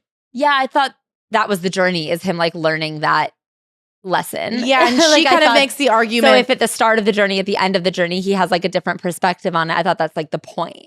Yeah, I felt that there was a moment of realizing that what he had done was wrong. Yeah. Even after like the feeling of victory. Yeah, I guess I thought that's what the movie was like about. Yeah, she feels differently. No, I know. She thinks that sometimes violence good, sometimes violence bad, but there's no like cleared. And I do agree with the end scene that it is like, well, they started it, so I get to end it.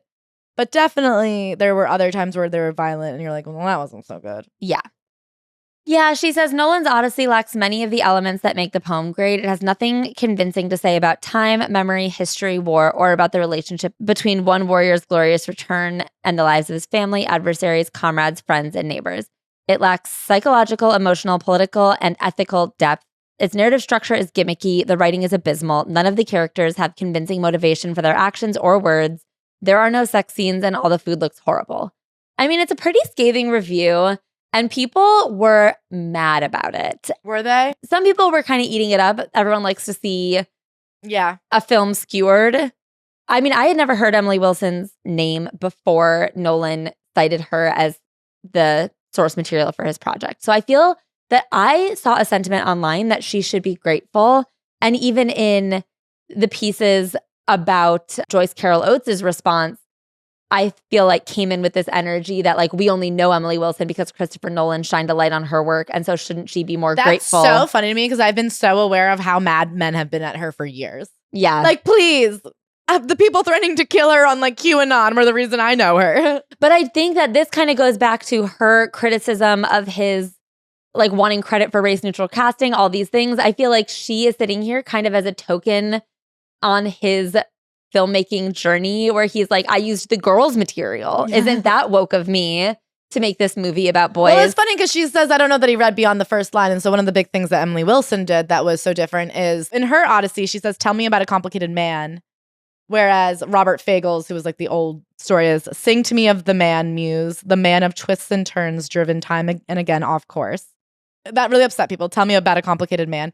I think it made people mad because it like loses the old timey poetry of it.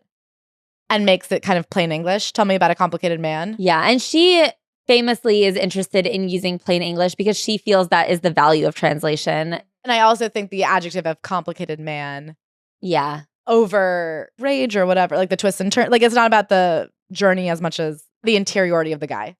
So she's actually coming out with a book about translation this fall, which I'm really interested to read. But one of her things... How lucky for her that this... I mean, great timing. So one of her things is that using plainer modern English is the value of translation, because when you use language that you think fits that time period better, ultimately you're like further dissociating people because that's also not correct. Yeah, like then they have to do still a second translation of, well, what does that mean? Like they're supposed to be understanding in their language what this work meant, and that's what makes the translation of then relevant to why are you reading it now in this way? Like it should feel like now. And then that's like why there are centuries of translations. Like reading Yeah, we don't read a 200-year-old translation because that we still don't get. Right. And so that's like why we retranslate things, is because English changes and language changes and meaning changes.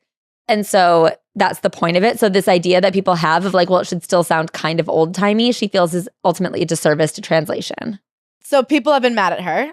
And I think one of the interesting things that people were mad about is that she didn't like shut up and be grateful, which is so ridiculous. Like that is crazy to me, because I didn't agree with everything in her review, but I also feel that if your life's work is translating ancient Greek literature, I feel you'd have a passionate stance on the movie version of things, especially when it's based off your translation. I think that this take, I didn't agree with everything, but I also feel that it was pretty well explained, and her perspective, that's what a criticism is. Also, this idea we have to protect the baby Christopher Nolan, who's an old man with the most expensive movies of all time. Like, yeah. He's fine. We can't criticize him, then who? And also this idea that he as an artist doesn't want people's full throttle thinking. Because we talked about a couple weeks ago the criticism that Christopher Nolan makes the same movie over and over and over again. And maybe having like a harsh and concise criticism of his work is what kicks him into gear to make a different thing. Yeah, try again. Maybe that's what changes his perspective. He said it doesn't work well with magicians. These guys gotta be old-timey Greeks. I found this review to be pretty reasonable, generally. Like, I think she was being harsh, but I also think it's something that's really important to her. And she had a passionate stance on it. I feel like everyone wants everyone to just like shut up and respond the way your mother would respond at tea. Like, what are you talking about? No, and how lucky that she's explaining herself. Yes. So then Joyce Carol Oates steps in. So I love Joyce Carol Oates because she's crazy on Twitter. Yeah. She really is crazy. She says, rather than disagreeing with the interpretations of Homer in a collegial manner, this person who has benefited enormously from Nolan's film speaks in the crude language of MAGA folks attacking someone with ideas different from hers. The crude language of MAGA folks does not show up in the London Review of Books. What are you talking about? Also, the crude language of MAGA folks is always like trite and unexplored. Yeah. This is extremely well... I mean, this is collegiate. This is very... I mean, I can think of something more college than writing an essay. Yeah. One would expect a translator of all people beholden to a text, in service to a text, to be a wee bit more thoughtful and respectful of others who are acting in good faith, just as or she would claim she is. I mean, I guess I feel like this idea that it's MAGA to not just like hold hands and accept things. I actually can't think of anything less MAGA than to have like thoughtful and passionate discussions of art. Yeah. Yeah, this take was ridiculous. And then the craziest part is then she goes on to be like, anyway, the only good version of the Odyssey was a 1997 Hallmark Channel movie. Oates' comments come in the wake of her own implied criticism of the film last week when she compared it to a 1997 Hallmark Channel version and found it wanting. The author tweeted that the TV movie made by Andrei Konchalovsky boasted a much more interesting interpretation than Nolan. She also praised the Hallmark Channel's version of Odysseus as so manly, so fully human. Its Hades interludes as mesmerizing, and its comparative expansiveness, which perhaps Nolan had not seen. Oh, the girls are fighting. It's made $683 million at the global box office, so I don't think we have to worry about Christopher Nolan. We don't have to worry about Christopher Nolan. I guess what I liked about that movie was that it was big movie, and Emily Wilson's criticism of the movie was that it was just big movie. And I think I agree with yeah. And I really agree with her. And so I wouldn't defend that movie to anybody. I don't even know that I'd like it if I saw it a second time, but I did see it at 7 a.m. big. And I said, whoa. That movie is big. Yeah, and I like it. So you know what else is big? Influencers. And let me ask you this. Are they too big for their britches? They're too big for a little store in Nantucket. So Nantucket has gone viral, not because of an influencer post, but because of a no influencers post. I don't know if you guys have heard this one. Stop me if you've heard it. But last week, John Sylvia, who runs the Four Winds Craft Guild, a craft and antique store started by his grandfather in the 1927s, in the month of that year. Yeah.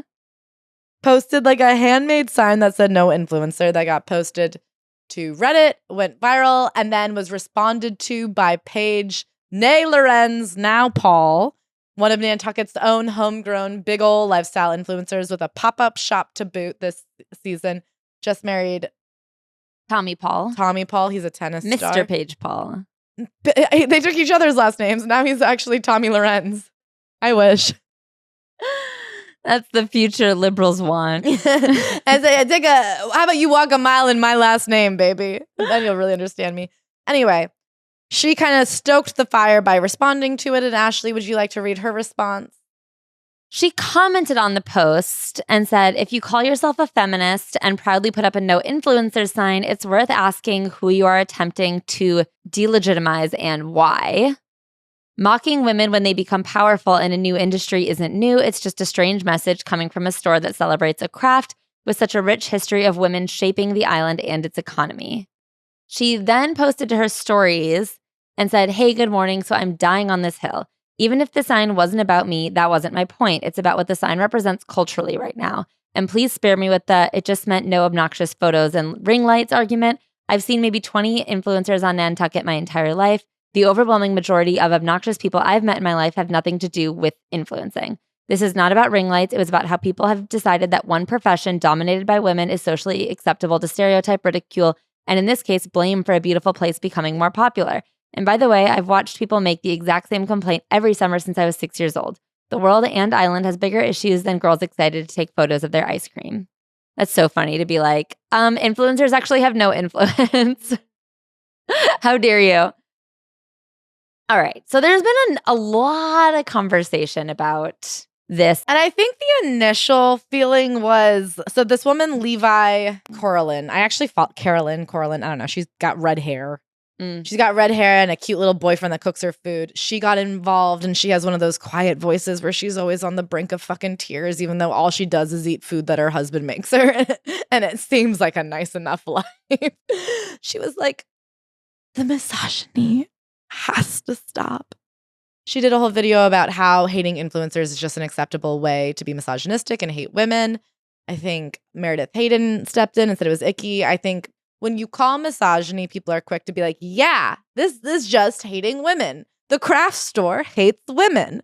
And then I started seeing some blowback to that, I feel, where people were kind of like, okay, influencers, stop acting like you're I think the influencers took it too far to being like, we're an oppressed class. Don't tell us we can't go to the craft store.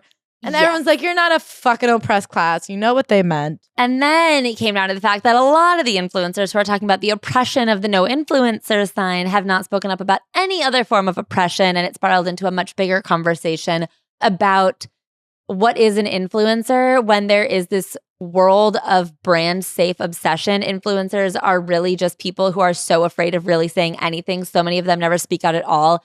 And the only thing they can really muster their britches to have a stance against is like the hatred of influencers. I was gonna buy a $1,200 wicker basket from a whaling ship and now I don't feel welcome to. So here's the thing. What's the thing? I think there's a lot of points. There are a lot of points. Here's the thing. We could look at it through many a lens. Let's get down to brass tacks. It's a gray area. Much like the horizon on a stormy day. Dude, the wicker baskets are coming in through gray. Okay, Emily Wilson. The older I get, the more I relate to this one tweet that's just like, everybody's so... Hold on, let me look it up, the tweet. people be saying things so definitively? Like, man, I think it depends. Okay, I want to go back to the origins of the issue. So in an interview with The Cut, the owner of the craft store said that this sign comes from partly because sometimes the store is just like very crowded with people on their phones who aren't really going to buy anything. Yeah. Which I think is a problem. I think there is an issue of tourism, which we'll talk about later. I think there's also an issue of obnoxious girls. And I think there is a question of when people like Paige Paul, and I think similar ones would be Hallie Kate, Greta Louise. I think there is a type of influencer who is in her early to mid 20s, who is incredibly aspirational, who becomes the like accessibility example to wealthy enclaves. That then it's not that they can't come and shop at these stores. It's that the 17-year-olds who want to be Hallie Kate don't have any money because they're 17. And now they're filling the stores, taking similar photos. And although I understand the elitism conversation of being like, what? So poor people can't, 17-year-olds can't go to stores. I myself was once in 7th grade and I went to the same store every single day with all of my friends after school. We tried on every single shirt, never once bought anything. And then we're like shocked and appalled when we were not treated with respect. Like there is a thing where when these influencers go in and to 2 million people say, this is where you can come and find a perfect peach. And then all of a sudden, every middle school girl, high school girl is in there pretending they're going to buy a peach. I could see how that fucks your business up and is annoying. Yes, I could see how it's annoying. And I think that as a business, I don't think you have to let people who annoy you into the store. That being said, I also think there's a side to the fact that in this interview, the store owner also said that part of it has a lot to do with the fact that there are people who are just coming in on their phones, like only looking, like they're not taking pictures. They're just only looking at their phones and not engaging with the store. And I think that's interesting because to me, that is misogyny. I hear what you're saying, and I guess that's my feeling. If when people are like, people are only mean to the women on reality TV, and I'm like, well, only women are watching it. Like, men are mean to athletes. Like, I do feel that there is this inherent, everything's misogyny in a woman's space because that's the only person there. Yeah. And I guess I feel I'm allowed to say this as somebody who literally last week was talking about streamers, which is what I think. Everyone's like, there's no male equivalent of it. I'd say a streamer is a male influencer. If Clavicular made my store popular on the streams, I'd say no streamers. Right. That man who was taking videos of the couple in Central Park, I said he's a ruckus maker and I don't want him around. I don't think you should. Like, do you know what I mean? I have come out against men who use social media and we hate influencer husbands and I have been repulsed by, do you know what I mean? Like, yeah. I guess here's the thing that I find gray is that I feel there were quotes in this piece that alluded to the fact that it was more about like younger girls with a phone in their hand, like not being social as the problem, like not necessarily that they were influencing, but they just like put on the aesthetic of an influencer because they probably follow many influencers. They're wearing the outfits. They're probably wearing Dairy Boy or whatever that brand. It's Dairy Boy. I was trying to, for some reason, I was about to say girls. I was going to say Park. But I do feel that there is like an antisocial young people problem. I also feel that if you're talking about people who just like are being kind of antisocial and rude for decades, that's been like dads with their Bluetooth on. Do you know what I mean? And like if they're talking about this influx to the island, I feel that, you know, Paige Lorenz talks about in her diatribe that there's been finance guys with their Bluetooth on, like walking around the island, not being nice to anyone for decades. And so I do think the no influencers thing is an at young girls targeting of a problem that afflicts many demographics. And I agree, but I don't think those demographics are in the craft store. Mm-hmm. And I think he was not saying no one on the island. He was saying in this store where I do believe there probably is an influx of people coming to use it as a backdrop because they saw Paige Paul go in and use it as a backdrop.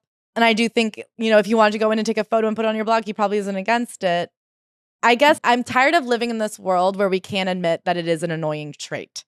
Yeah. And I think you and I have gotten on this podcast many a times and been very frustrated by going to concerts where everybody's on their phone the whole time. Yes. Most of the concert, like at Zara Larsson, listen, I guess call me a misogynist. It was not a lot of men who were on their phones filming every moment of the Zara Larsson concert.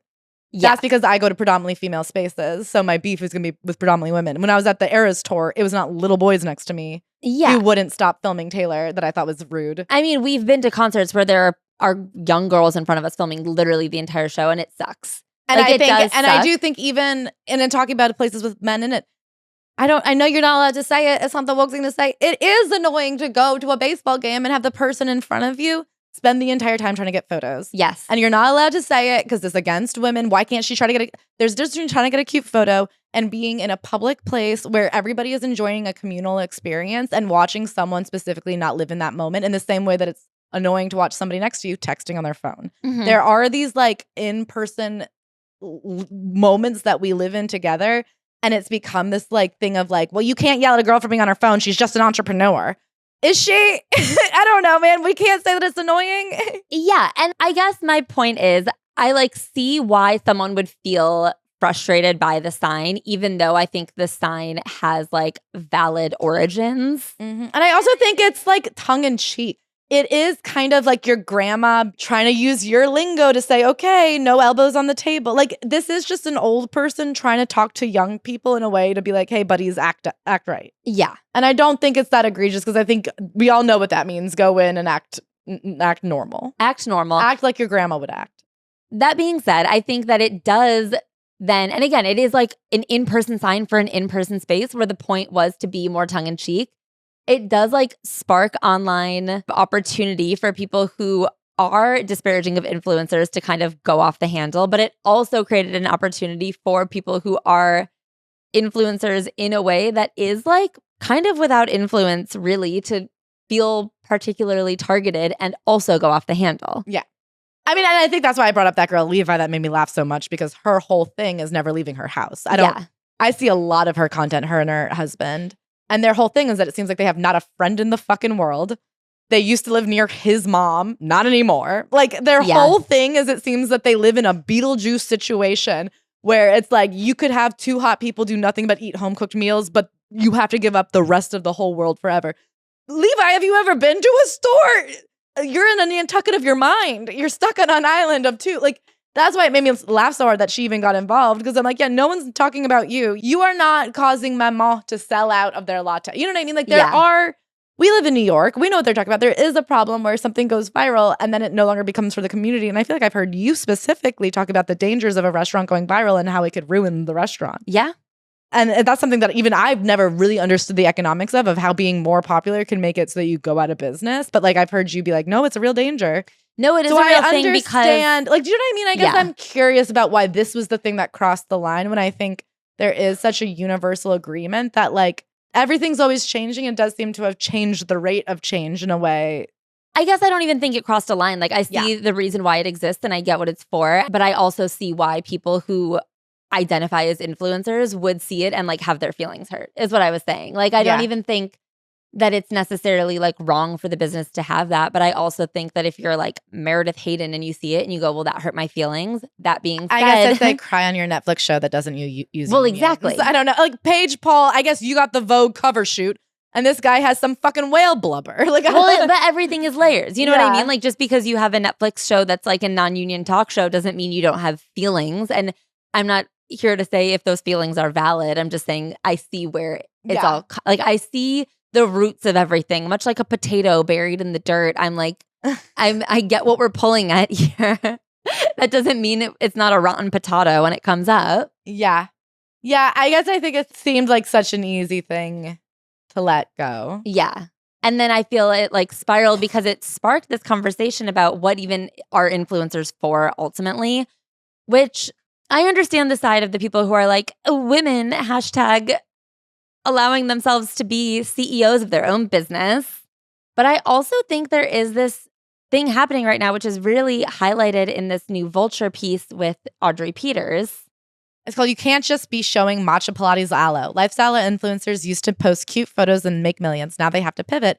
And they used Audrey Peters as the primary interviewee, much to, I guess she doesn't care. The whole premise is that there's nothing you can say that can hurt her feelings. But maybe to the chagrin of other influencers, but her whole thing is like, oh yeah, I'm rage baiting you. I don't care if you're mad. All that matters is that you engage. I used to be able to just like shop and spend shit tons of money and that would ooh and awe people. And then people got kind of sick of luxury. And now my thing is just like pissing people off.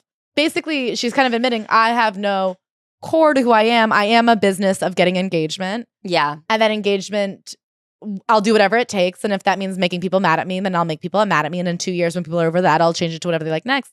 And so I guess I do understand if you're somebody who has a store that's like been dedicated to something very particular for 100 years, the idea of these influencers who don't share a passion, who are taking up the space of potential clients who share that passion for the sake of being like, right now you're in vogue to me and can be useful to me.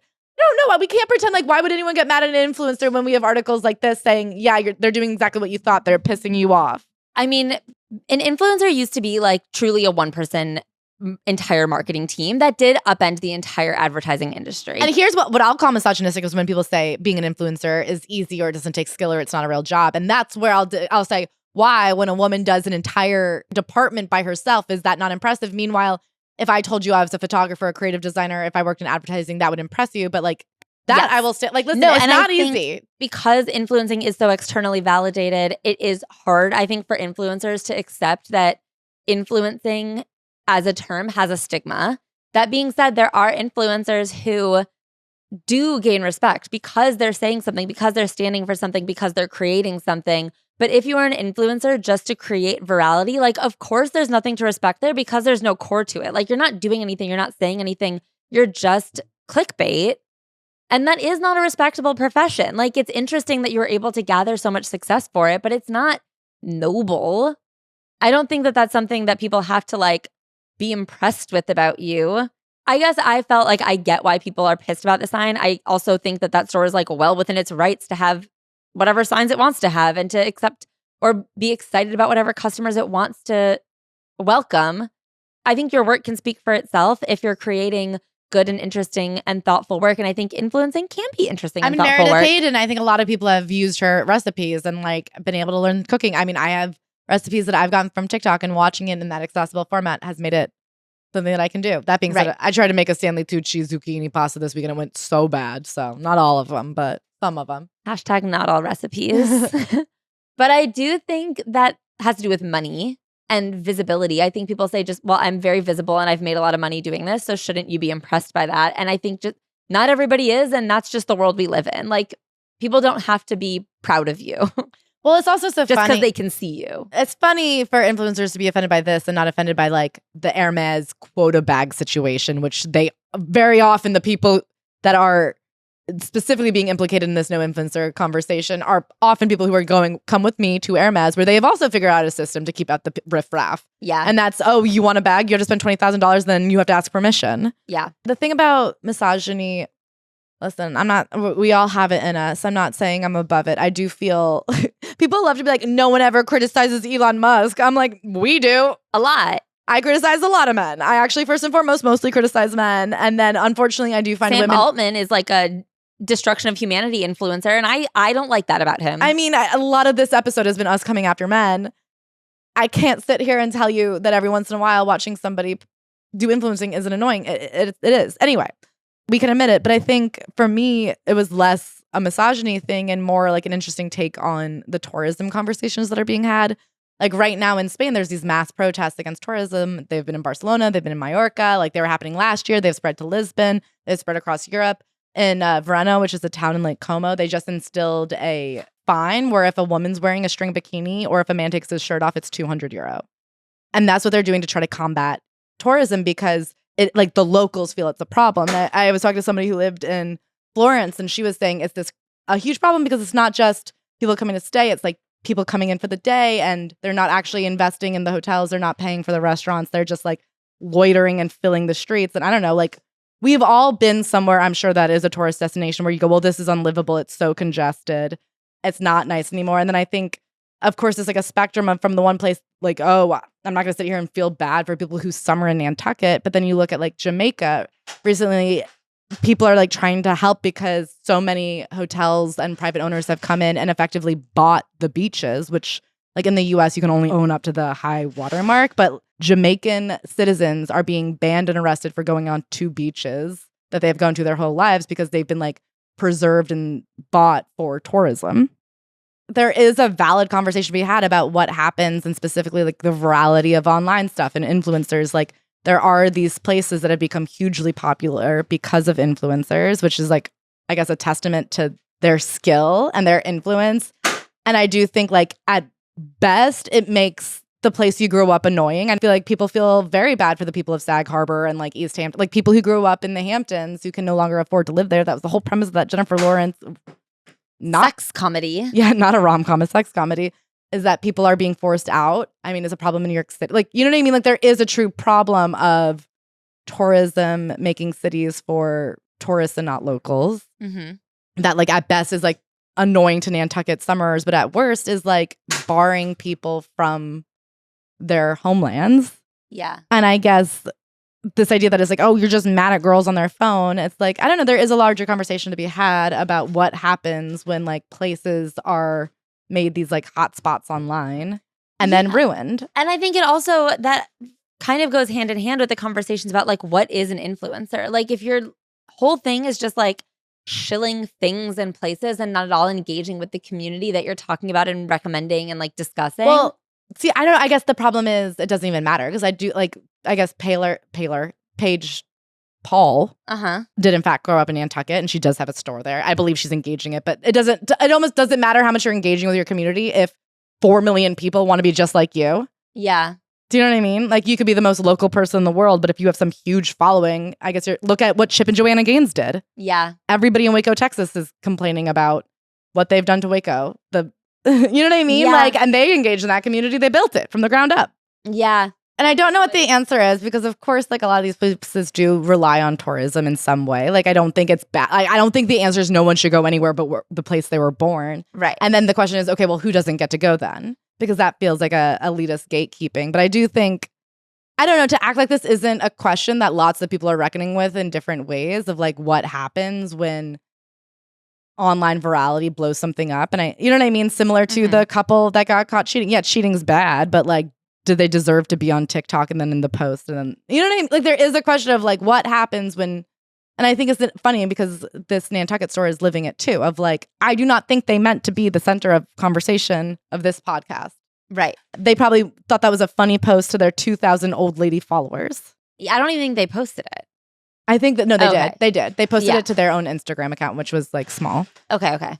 You know what I mean? And then it got huge, and now they've said, like, yeah, I don't know, I guess we'll take the attention. Everything is good for business. But you know what I mean? It wasn't supposed to be some huge attack. It was supposed to be a cult. But what happens when things blow up and it gets blown out of proportion? And I feel like that's the question. I feel like still broader than influencers is, like, how do things exist in the age of the internet when things are either for the people who can physically see it with their own eyeballs or for anyone who could potentially get the link. Like, it's so hard to kind of target something just for, like, a medium-sized audience who might be interested in it. Can anything be local in a global economy? Yeah. When, like, the way you would promote locally is probably still having an Instagram. You know, when I have a restaurant near me, they'll only take reservations via Instagram DM.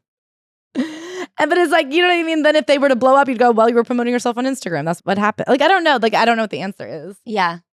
There is something watching influencers cry and be like, the basket store wasn't nice to me. I'm like, ugh, I'm sorry. Yeah, no, I don't care about the people who are like, we're discriminated against. The problem is I do think there are people who use shitting on influencers as a way to shit on women. I don't think it was the basket store, and I don't think it's happening as often as they think it is, because I think that people are just, like, hypersensitive to things that they think are at them. Yeah. Which isn't, especially when you're online and you are getting a lot of comments and you are getting a lot of messages and, like, you are primed to be. Yeah, when the center of your world is your own inbox, your own FYP, everything feels like it's about you and circling you.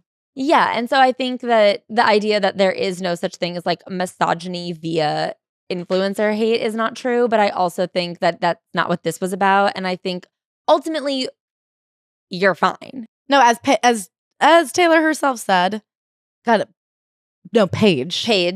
Why is that so tricky? I don't know. She doesn't look like a Paige. You know what it is Taylor Lorenz, Paige Paul, Tommy. Like, it's too many. Yeah. There's this whole, anyway, as Paige herself said, there's bigger problems in the world. And I'm like, yeah, you guys speak on it. Yes. What are they? What do you think they are? Place we all agree is there are more pressing issues for women. Yeah. Anyway. Should we do our caps off? What's our caps off? I have a really fun video that I'm going to describe to you of Hilaria Baldwin. Okay. Hilaria Baldwin, you know, she's around for some reason. I won't look into what she's promoting, but she's promoting something. She recently another season of Meet the Baldies. The Baldwinitos. She's engaging in a TikTok trend where I don't know what the song is, but it starts boob forward. She's in a bikini. She's on her knees. I don't know how she did it with an iPhone, but it's almost like we're looking at her breasts in a fisheye lens. Oh. It's breast forward, and she comes into view saying, I would do anything for you. It's very sexually implied. We go to Alec. He goes, anything? And she goes, mm-hmm. And he goes, have another baby with me. And then she runs away in her bikini. As if to say, well, anything but that. So that's the game they're still playing. Oh. That man, as dead as Nancy Pelosi, as dead as Joe Biden, should be procreating. Buddy, you've got to reanimate. That's really upsetting to hear. That's really upsetting to me. Well, that's the game they're still playing. He's begging her for more babies. And all she wants to do is give that old man a blowjob. That's what her body language read. Oh, Hilaria. You know, she's not somebody who is offended by the influencer sign. Nothing can offend her. She will not stop. Maybe this will be it. Maybe we should all take a page out of her book. Well, good night. And good noticings. Support for this show comes from Saint Germain Elderflower Liqueur. Have you ever been to the French Riviera? No, but I've tasted it. Can I tell you, I haven't been there, but I've seen photos on Instagram and I can imagine in my head, and it's exactly how I feel having a Hugo Spritz. I got the C by my side. I got a spritz in my hand. Tell me how that's not France. Can I ask you just real quick, Sure. even though I'm an expert? Saintgermaine. How are you saying that? Saint Germain. I can already tell that's wrong. I also think you went heavy American on the first word and like deep German on the second. Well, no matter how you say it, it tastes amazing. Visit saintgermainliqueur.com to shop and explore recipes. Enjoy responsibly.